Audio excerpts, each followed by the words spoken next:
morning and welcome to the program, the only way to start your day. Good morning, Kenya. My name is Samuel Njoroge and it's some minutes past 8 a.m.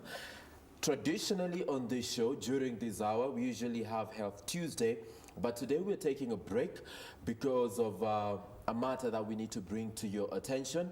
It's all about child protection, and we've got Dr. Noah Sanganyi, a Director Child Protection Services, or Director Children Services at the Ministry of Labor and Social Protection. We shall be looking at matters children or child protection. It's very important, especially now, given the situation in our schools, among other situations that have been raising an eyebrow amongst you and I, so kindly feel free to participate in this conversation.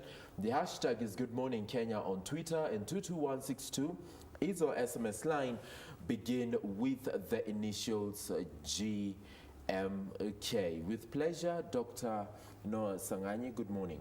Good morning. How are you doing? I'm fine. How is the ministry so far? We're fine. Trying our best to protect children. Okay. Yeah. We were expecting the minister, though. The minister has another official engagement. Yes. That is why he has sent me to represent him in this particular forum. All right. Just a correction. I am not a doctor yet. I am to be very soon. I'm a PhD student. Yeah, the PhD candidate. is ongoing. Yes. The PhD So is you, ongoing. you'll call me doctor very soon. Don't worry. Yeah. Okay. That I will. Yeah. Now, of course, a lot of issues have come to the forefront when it comes to child protection, when it comes to the issues of children. The mandate given to the ministry, to what extent have you been able to utilize it to protect the child in Kenya? The ministry is in charge and coordinates the stakeholders in the area of the children's sector. And we have a mandate derived from the Constitution and the Children's Act 2001, which gives us that coordination role. It gives us the various provisions in implementing issues of children. So there are many programs that are geared towards child protection. One of it is on ensuring that children are safe.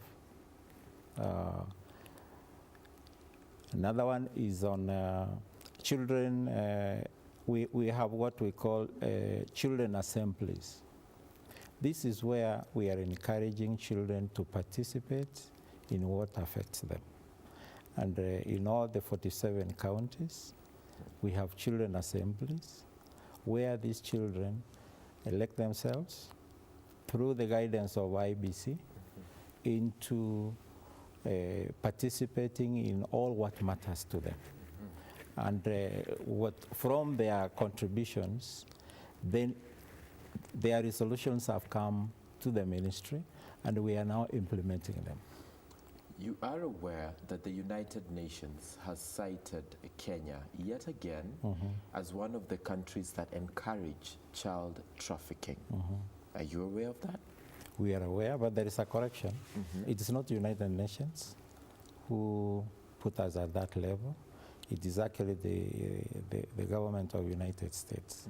Every year, they do a report into countries on the area of child trafficking. So we were on tier two watch list.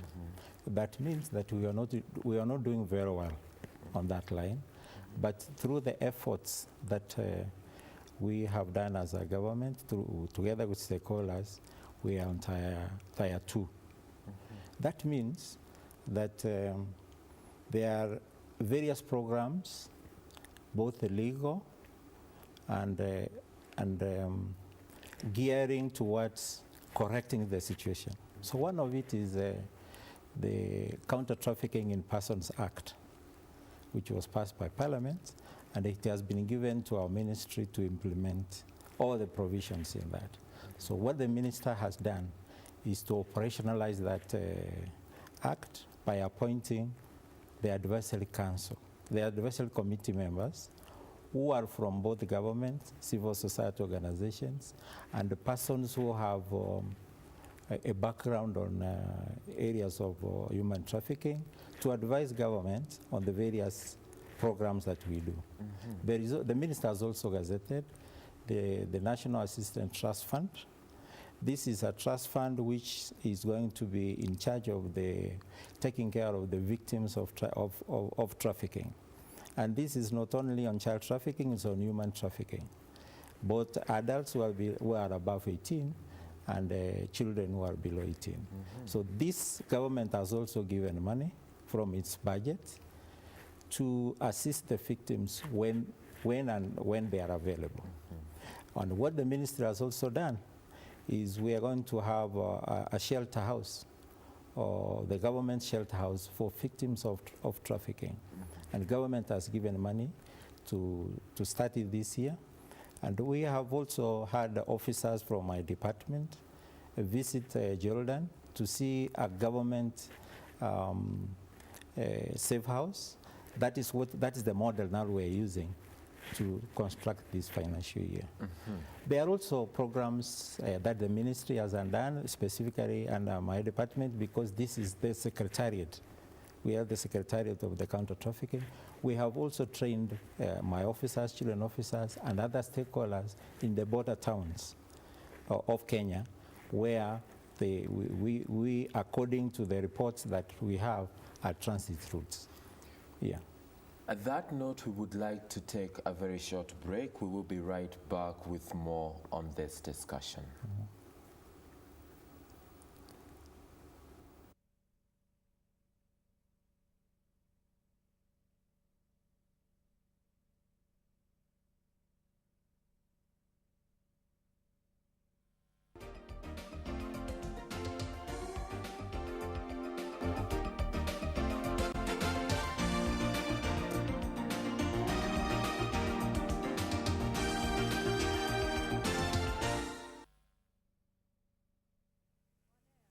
Yeah, we're right back with our discussion on child protection, and Noah Sangani from the Ministry of Labor and Social Protection is here with me. He's the Director, Children Services. Welcome back, and welcome back, sir. Thank you. From your analysis and understanding of the situation on the ground, why is it that there's an increase in child defilement cases? One is that as a country, we're going through a transition, family transition. We came from traditional family system. We are now into the urban-based systems. And parents are also busy. The guardians are busy. The children are busy. So there is what we did as a ministry to understand this, why the defilement cases are there. And we realized that there is a breakdown in our morals as a country, more so related to the care of children. And also,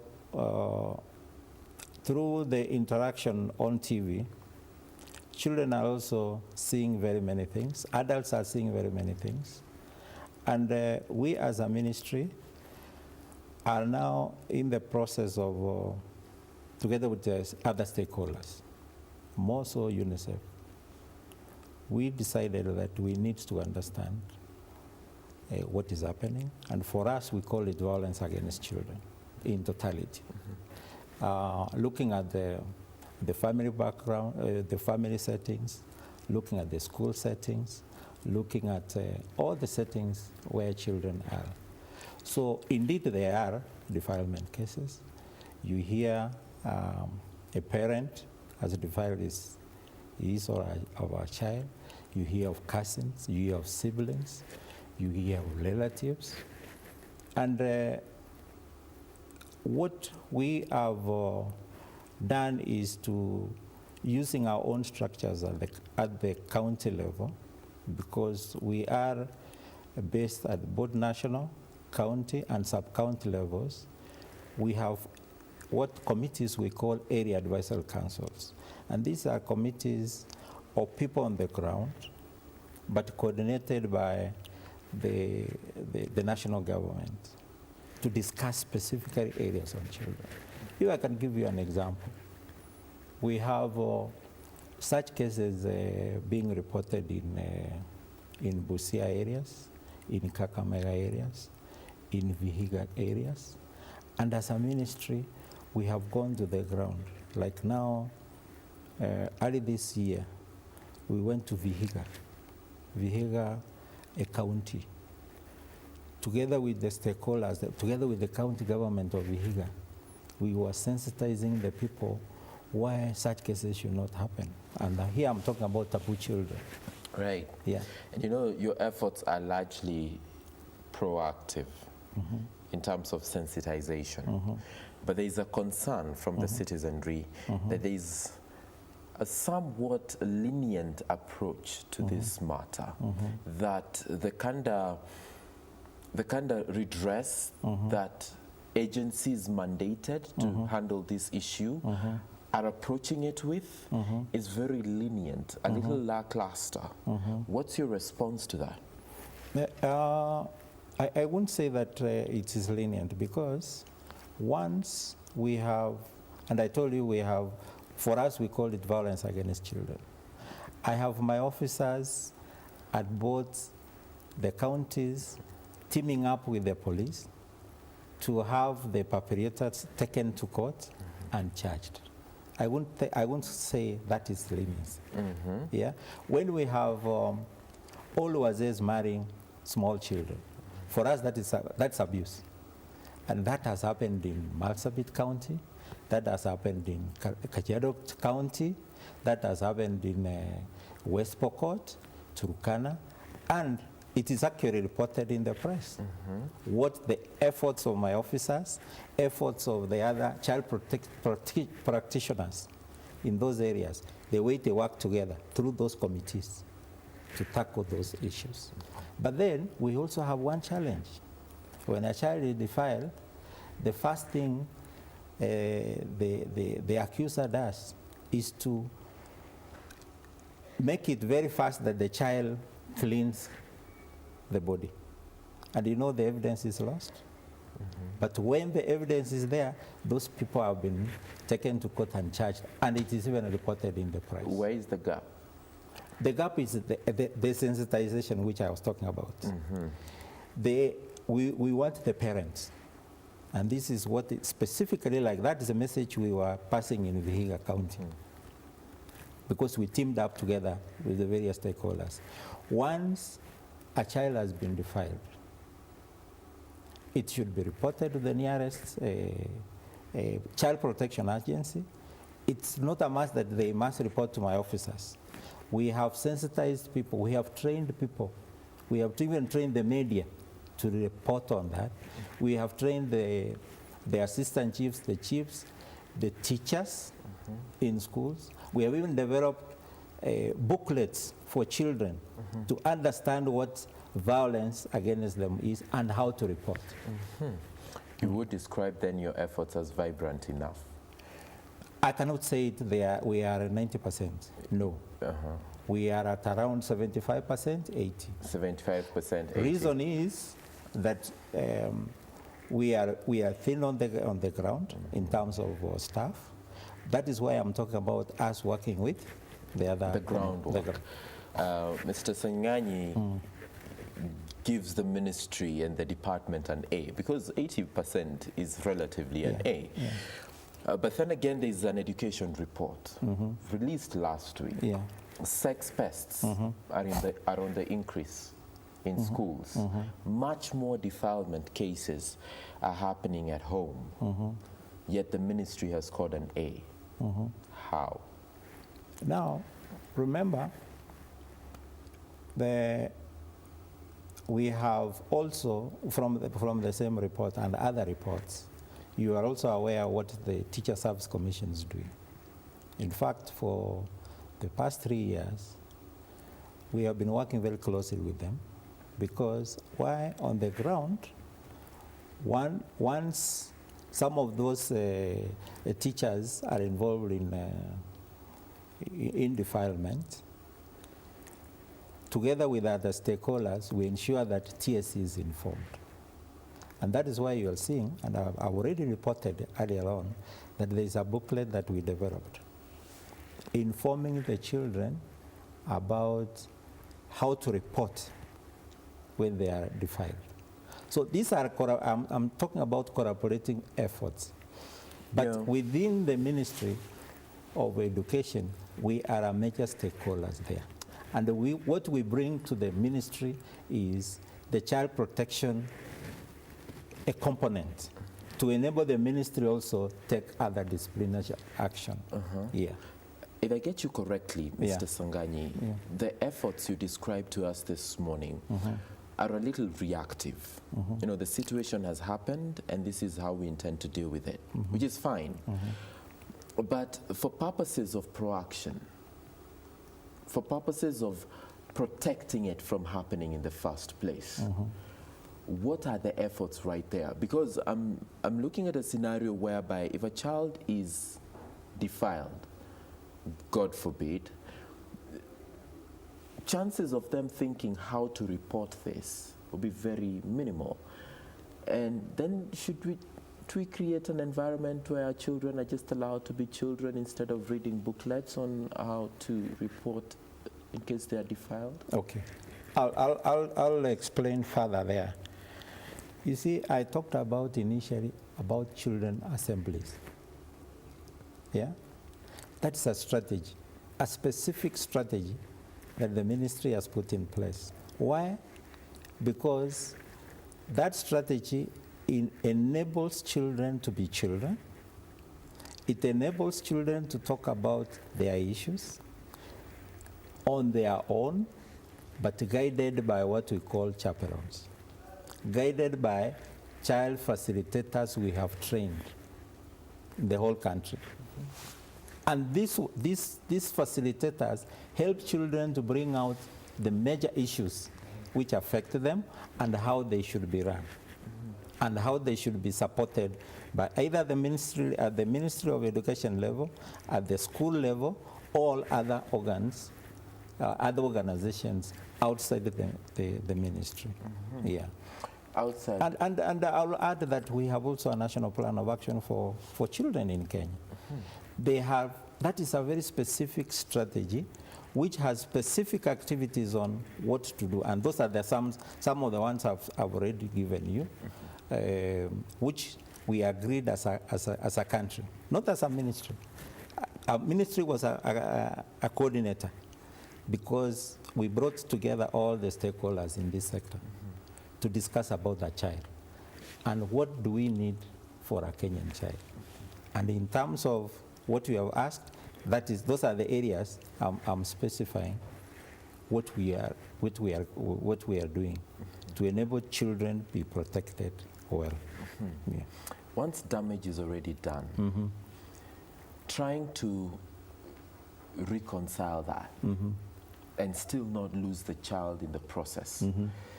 The efforts therein are largely personal or communal. The hand of your level, the ministry level, is very silently felt, if not felt at all. What are you doing about that? A good question. It is true. Very many people might not know what we are doing, but I can tell you we are doing quite a lot. But one of the strategies which the ministry has done through the guidance of our cabinet secretary is to enable the public be aware on what we do. That is visibility of the issues of children.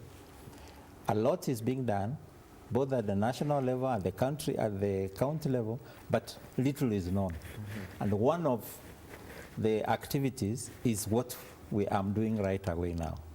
We have been able now to go into vernacular radio stations in this country to talk about specific concerns of children in a specific county. My officers are able to talk in vernacular in those areas. They also go into, recently we were being hosted by Citizen on missing children. That is one of the things that we do. Many people didn't know that it is being done by the ministry through the department. So visibility is what our ministry is now targeting through our CS and our peers, so that people know what we do. Very many also, it is true, very many people don't know what we do. Even people don't know that we are at sub-county level. Do many people feel what you do? It's one thing to see what you do. Do many people feel what you do, especially those affected, those at risk? Yes. Do they? They do. And how do I come to that conclusion? In this sector of children, there are children who have been adopted, and they have there before they have not been getting that forum to say their story. Yeah, very many of them in this country now have organizations, and they are brought together the beneficiaries of those children. Are these organizations being vetted? Because these are concerns. Some of them are not very legit. They are. The other thing that our services are being felt as a ministry is that we have a cash transfer for orphans and vulnerable children. Actually, let's talk about that cash transfer. Yeah. Orphans and vulnerable children. I'm also looking at children with special needs. Mr. Sanganyi, take a walk down Moi Avenue, especially in the evening. Come your way up to Koinange Street. When the traffic snarl-up is high, right here on University Way, take a look at the number of children that are being used to solicit money from pedestrians, from car users, and the number seems to be increasing by the day. As night falls towards 6:30, 7 p.m.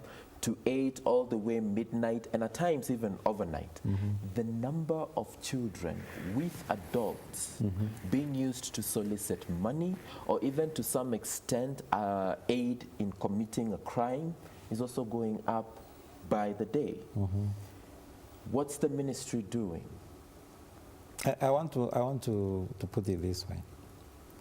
You asked, I wanted to conclude that answer On cash transfer. on why I'm saying that our services, why do I feel that our services are being felt by Mwananchi?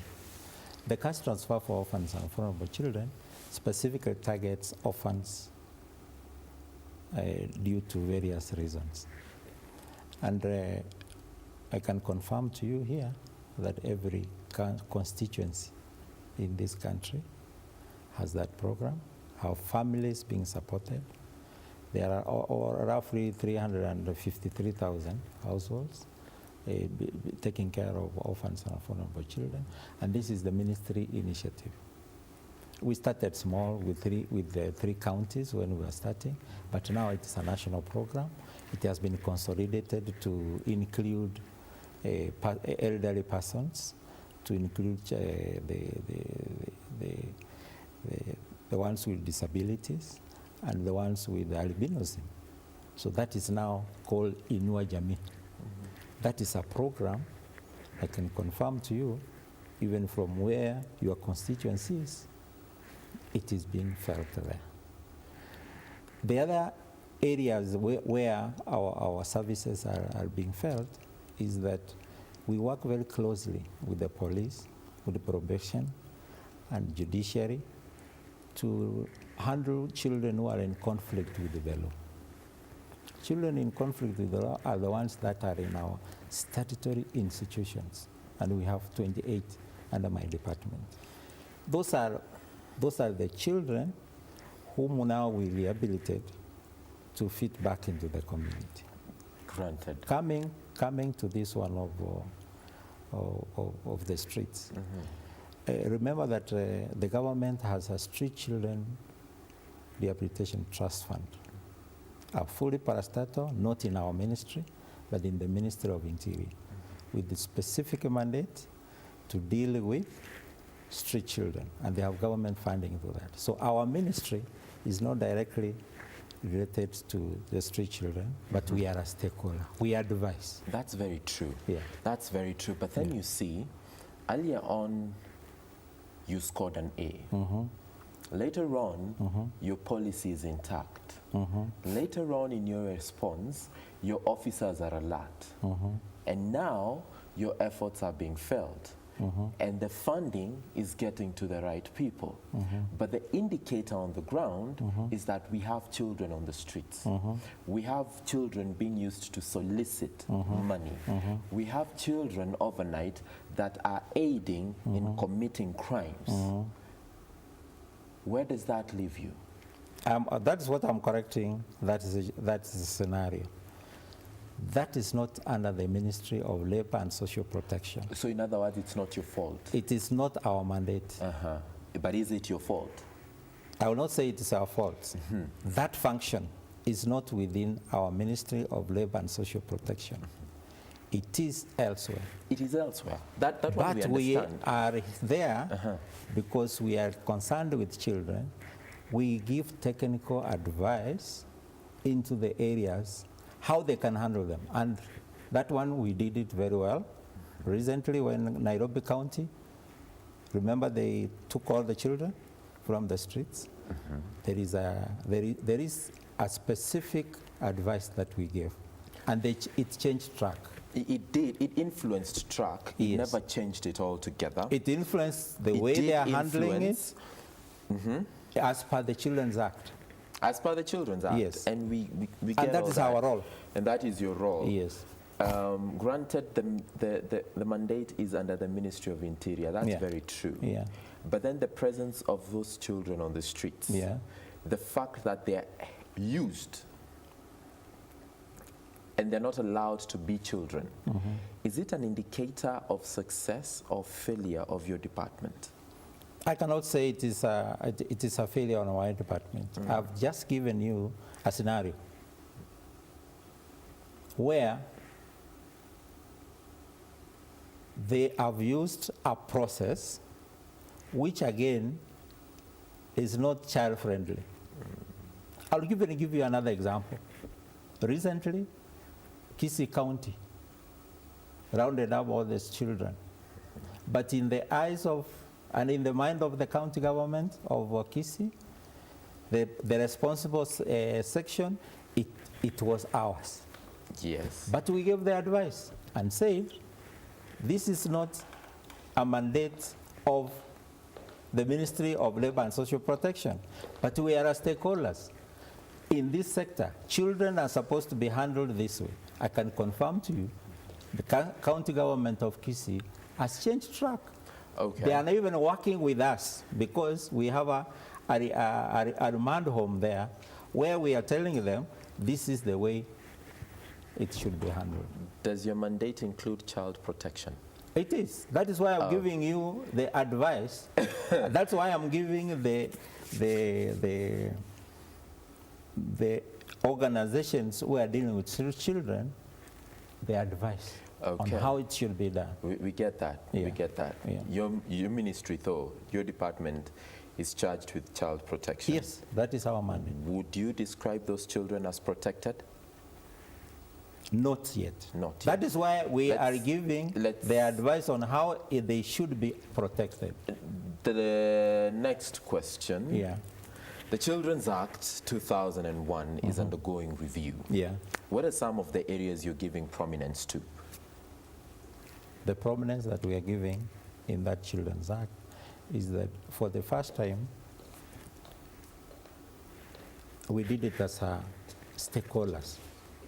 We formed a national steering committee, and it was being co-chaired by our ministry and judiciary. In the judiciary, they formed a special task force on children laws and laws relating to children, because our laws are scattered in many, many statutes. So with the advice of the judiciary, then we came up with the Children's Bill 2008.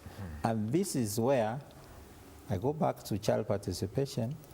the children we zoned the country into 10 regions. We had forums for children in those counties to talk about what they feel should be coming into the bill, which is different from the current bill. So generally, one of it is about laws relating to adoption. We have brought in a major shift that the government will free children for adoption. I'm taking you back to the first question you asked about trafficking. That responsibility now will be on the government. The major shift also is to separate the Department of Children's Services from the National Council for Children's Services. Why? Because the way the law is, I'm the secretary of the National Council for Children's Services, and at the same time I'm the director of Children's Services. So those are two different portfolios, but leading to children. So with that separation, now the Council for Children will be a regulator in the sector. I will be an implementer. And that now will bring in sanity in the sector in terms of implementation of the laws. Just a few of them. Just a few of them. Yeah, there are many. Just to mention, yeah, but a few. Noah Sanganyi from the Ministry of Labor and Social Protection, the Director of Children Services, says his department is scoring an A when it comes to protecting children in this country and when it comes to managing child affairs in this country. Given the discussion we just had this morning, is it an A for you? You be the judge of that. Wish you all the best in both your present and future endeavors. Before I finish, we're a bit pressed for time. I'm told we need to wind up right now. Thank you so much for watching the show this morning, and thank you so much